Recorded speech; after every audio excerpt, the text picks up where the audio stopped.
We begin with the war with Iran. The U.S. has launched strikes on Iran for 11 straight days now. But back here at home, the focus is on the price of this war and the people who've made the ultimate sacrifice. The 4 soldiers who recently died in the conflict will be honored during a dignified transfer ceremony today at Dover Air Force Base in Delaware. President Trump is among the dignitaries taking part. But earlier, the president posted a new threat against Iran on social media today, writing, if Iran shoots at a ship in the Strait of Hormuz, it will cost them a bridge or a power plant. Let's go live to the White House and CBS News correspondent Natalie Brand. Hey, Natalie, so what could this new threat from the president signal about where this war is heading? Hi, Muga. Well, it signals that the escalation ladder continues here, with the president making these new threats against infrastructure, which he's long threatened, even though some have said targeting civilian infrastructure could be considered a war crime.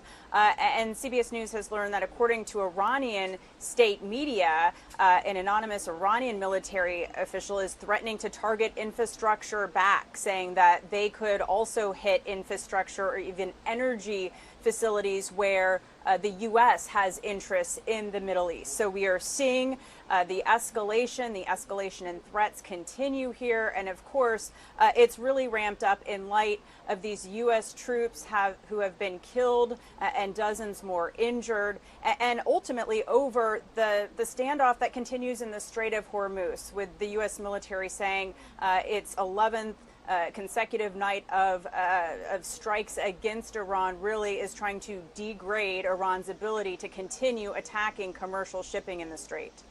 And Natalie, CBS News has confirmed that the U.S. and Saudi Arabia are signing a nuclear deal today. What have we learned about what's in that deal?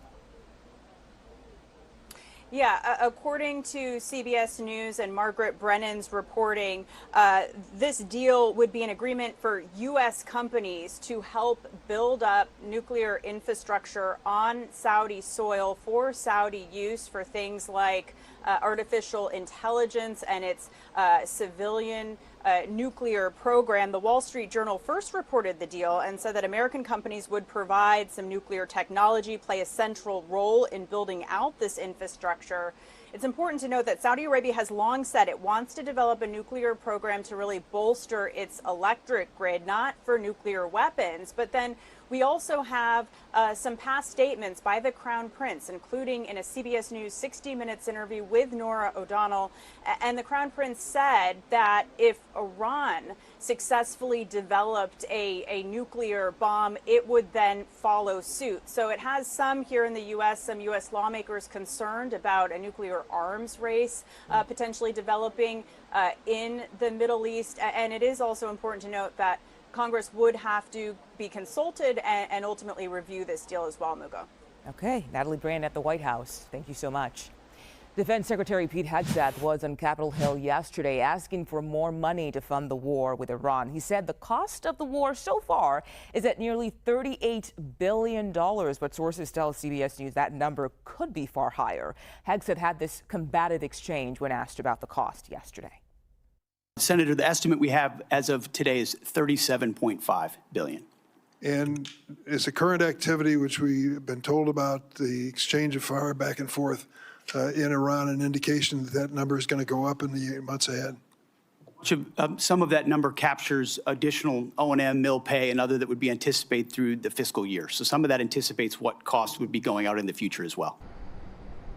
Okay, let's bring in CBS News senior national security correspondent Charlie D'Agata joining us from Jordan today.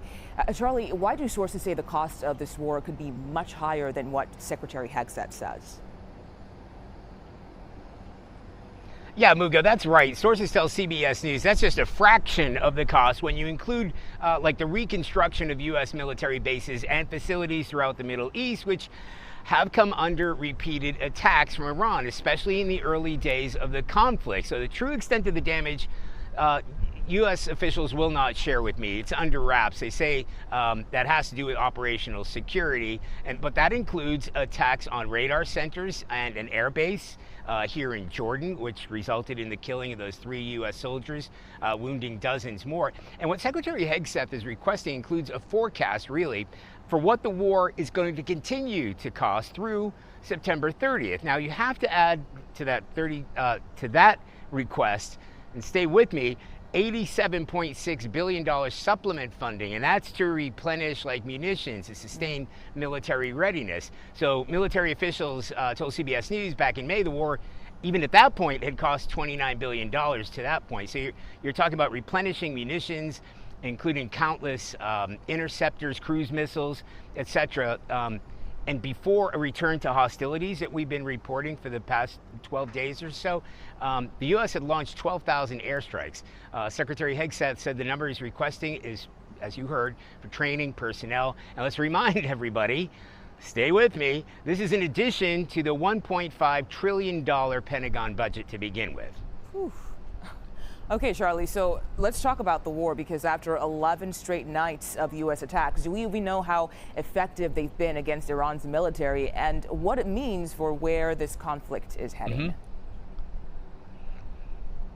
Yeah, you know, we've been watching those attacks here in Jordan and monitoring what's going on. And if the intended mission is to break Iran's siege of the Strait of Hormuz, is what Central Command continues to contend, obviously that hasn't happened yet.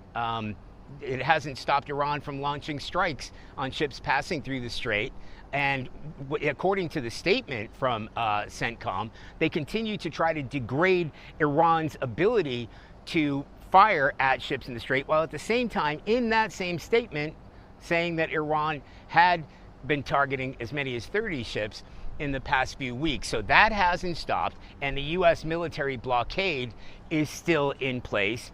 And honestly, every indication that we'll be looking at the 12th straight night of U.S. airstrikes. We've been reporting it from this rooftop every night that it's been happening. Yeah. No indication that that's going to stop, or that Iran will not stop retaliating. And that has actually increased here in Jordan in the past week or so, where they really hadn't had it for weeks since the beginning of the conflict. But now European agencies are trying to close off Jordanian airspace because of the amount of missiles and drones that are coming into this area. So that's where we stand tonight, with really no sign of a breakthrough on the diplomatic front.